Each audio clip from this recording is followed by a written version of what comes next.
So, magtatahi na tayo. Hindi, magpapalit lang ako ng botones. Didikit natin dito. Gagamit tayo ng sinulit na itim. Kasi itim yung pants, so itim din. Tapos yung paglagay natin dito sa botones ay hindi masyadong dikit sa tela para hindi siya mahirap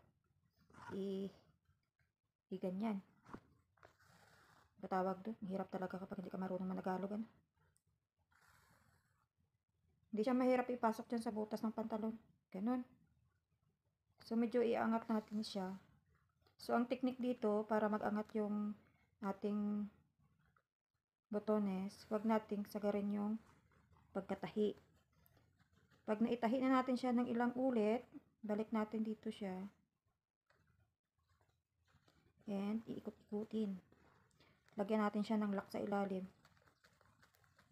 Paikutin na natin yung sinulid dyan. Dyan.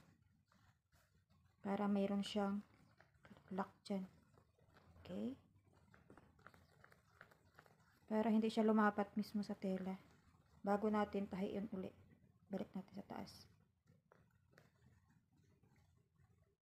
So, ganyan. Tapos yung pagkatahi natin, hindi natin idiretso. Doon sa kabila. Dito lang.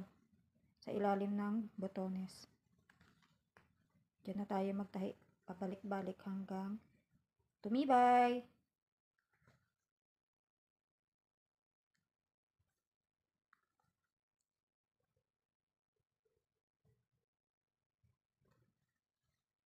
Bali, hindi na natin siya papaano dito sa kabila.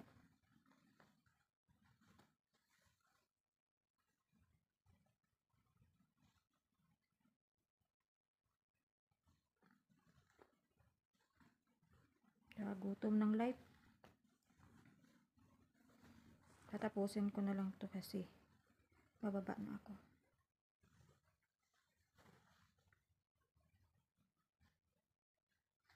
Okay, tapos ilalak natin siya.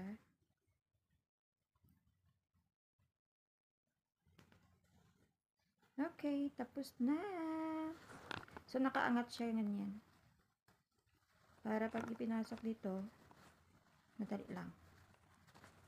Oh, hindi na mahirapan yung amo ko.